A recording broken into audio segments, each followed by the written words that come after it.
Okay, another really great little clip I want to share here. Excited. So, reading from the Course again. And if you're not into the Course in Miracles, it's okay. Just listen to the truth behind the words. All aspects of fear are untrue because they do not exist at the creative level. In other words, God doesn't create fear. Your ego does, the part of you that says it's separate. And this relates to the last rule I just recorded of the only problem you have is a belief in separation. Okay, so it doesn't, so and therefore does not exist at all. To whatever extent, here comes the cool part. To whatever extent you are willing to submit your beliefs to this test, to that extent are your perceptions corrected. So if you're perceiving that there's something to be afraid of, and you step out in fear, and you're willing to test that, then that test that belief, then you have the opportunity to overcome that fear. Now, I could name a whole bunch of little examples that we've all experienced where it's like, oh, I don't want to have that conversation with that person, or I don't want to try that new thing, or ask that guy out, or whatever the case might be. But then after you choose to test that fear, you're like, okay, regardless of how it turned out, I'm not afraid anymore, right? Because I know I can do it. These glasses give such a glare. So here's my cool example of a manifestation that happened that was just mind-blowing at the time. And that's the point. Your mind is the one telling the story that this couldn't possibly work out. Short version. I had made plans to go to a place in Austin, Texas called the Hamilton Pool Preserve. Was passing through Austin, been doing a lot of traveling, and was really looking forward to getting to check this place out. The pictures of it online were beautiful.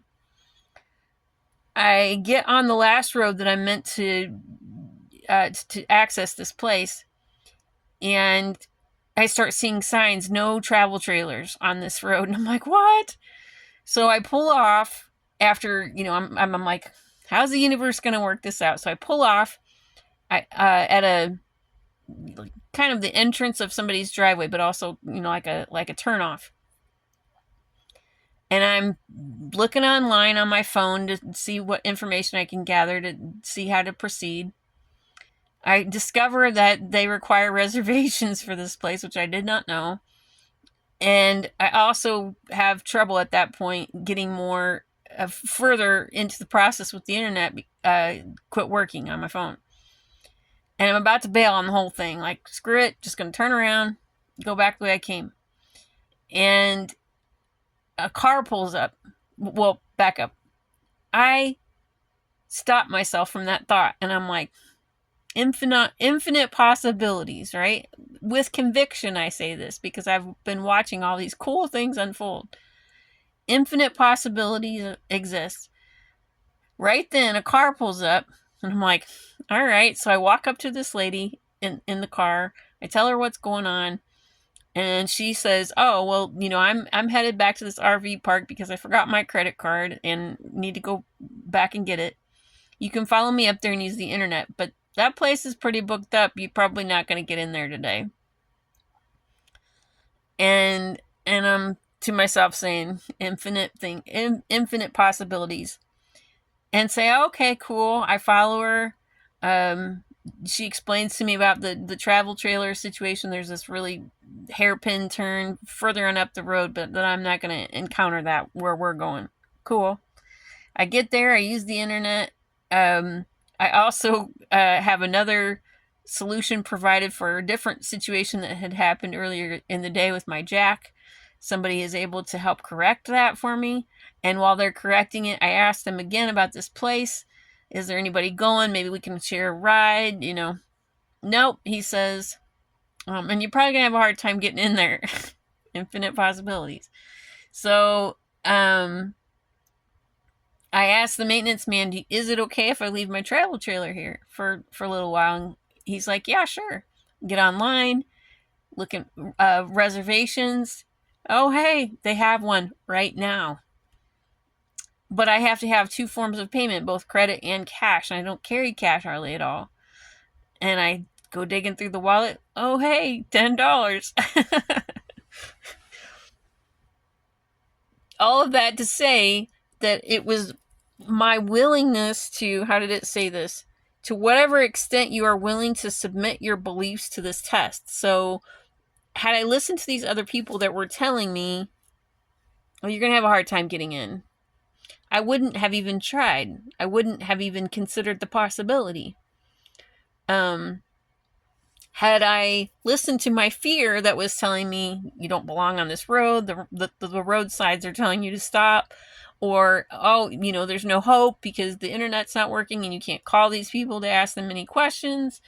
Oh, it requires a reservation. It's too late. Oh, you don't have the cash. Oh, you don't have the internet. Like all of these things that could have been obstacles that I just kept going.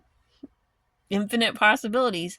And so with the level of conviction, so that part matters, right? Because the story that comes to mind is one from the Bible where Jesus is walking on water and he invites Peter to come out with him. Peter loses his conviction mid-step and starts to sink. And Jesus tells him, like, you have little faith, in other words, you stop trusting. So, when you bail midstream on testing those limiting beliefs, if you want to call them that, I don't care for that term,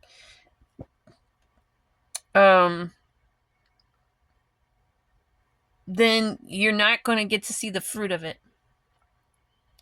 And each of us has to be our own judge and gets to be our own judge on how far to take that. So I'm, don't run with this and blame me later for your lack of conviction if something goes wrong.